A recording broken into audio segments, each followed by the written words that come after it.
Okay, hi everyone. This is Craig Fee with Pioneer Valley Nutritional Therapy. Welcome back to my kitchen here. And today is probably my favorite day of the year. Today is the kickoff of the NFL season. This is my team, the New York Giants, and I'm from New York, so big tradition in my life and my family growing up watching my G-Men. And a new tradition in my life, maybe not a tradition yet, but one that will be, I think, down the line, is making kimchi, and that's what today's video is about. And I am preparing my kimchi today. It is the morning now, so that I can be ready for kickoff in a few hours.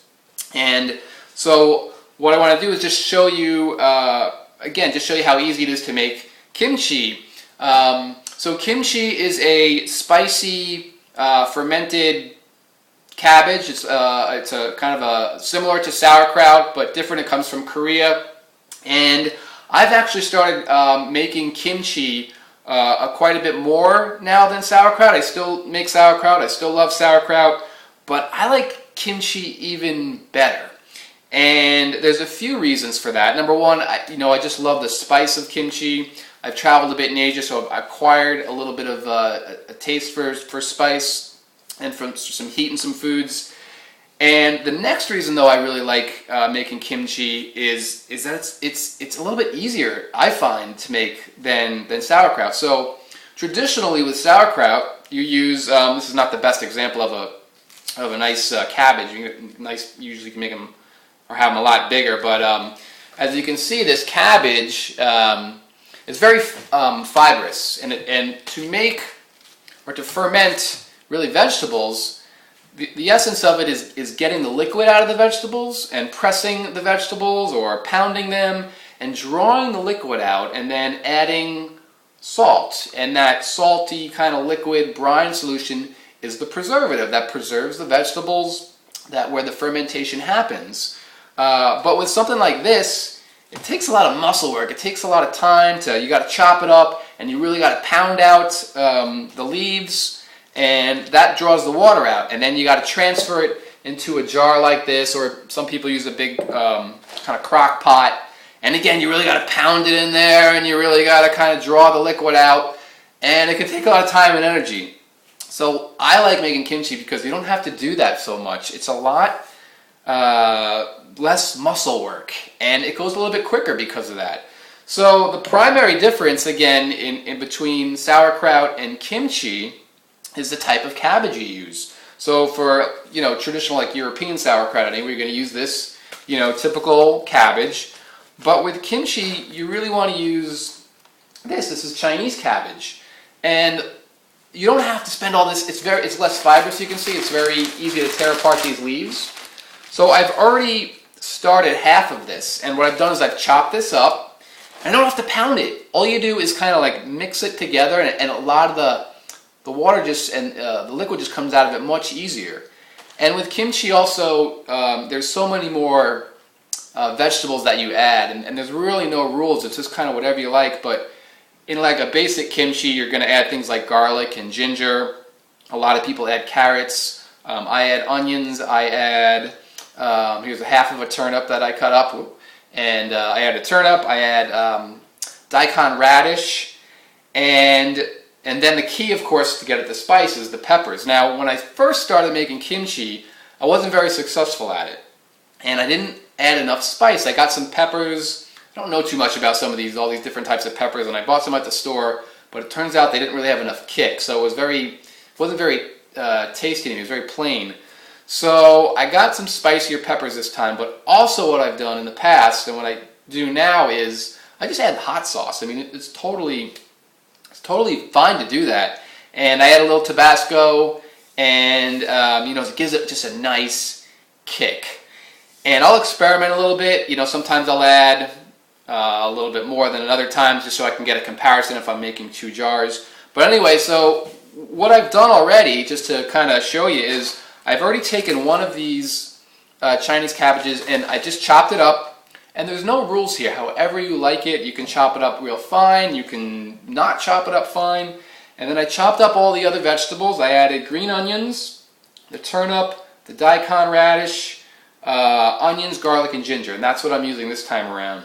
I'm not a big fan of carrots. A lot of people will put carrots in there, even their regular sauerkraut and their kimchi. By all means, you can add red peppers, whatever. There's really no rules. And what I've done is I've mixed it all together here, and I've just kind of squished it all together, and the liquid draws out of it very quickly. And as you go, you want to add salt. How much salt?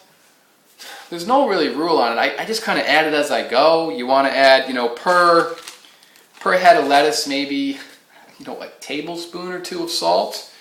You can also add whey. Whey is the liquid portion of milk, and I actually have whey here.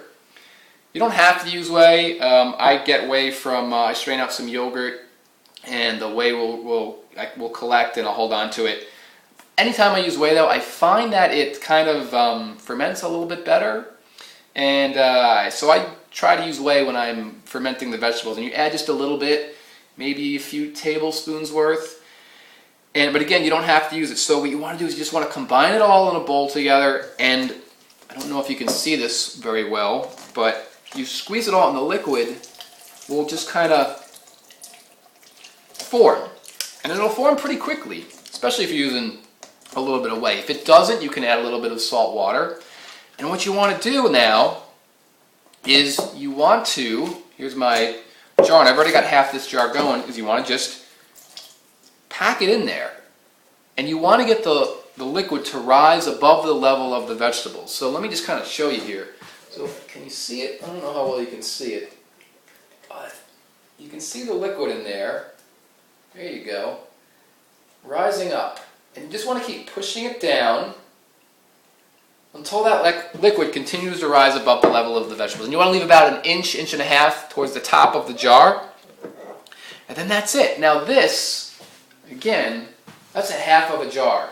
And that is actually one full Chinese cabbage. So it doesn't look like, so two of these, by the time you chop it all up, squish it all together, draw the liquid out, and condense it in there, you can take quite a bit of this cabbage and vegetables and get it in there. So I will continue to chop this up, fill this to the top, leave about an inch, and then what you want to do is you want to just leave it on your countertop for about 2 to 3 days and let it ferment. And you can kind of taste it. Don't put it, if you put it too close to the top there and you don't leave space, it's going to expand and can actually explode the jar. So I've known many people who've done that. So word of caution, that's why you want to give a good inch, inch and a half of air at the top.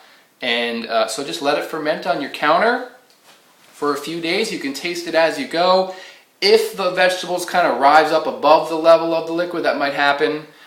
Just press them back down in there. And that's it. And then experiment, have fun. I always like to make a few different jars at once and add more spice here, less spice here, and then I'll write it down so the next time I do it, I'll have, I'll kind of have my basic formula where I know where to go from, add different vegetables. That's the great thing about fermenting vegetables, is there's just really no rules, and just have fun. So that's it for today. I'm going to continue on and get this done so I can be ready for kickoff in a few hours. And, let's go G-Men this year. Looking a little tough this year. Had a rough preseason, but hey, you never know. All right, everyone, have a great day, and I will hopefully have some more videos up soon. And any questions, check out my website, pvnutritionaltherapy.com. Email me, Craig at pvnutritionaltherapy.com with any questions or comments. Okay.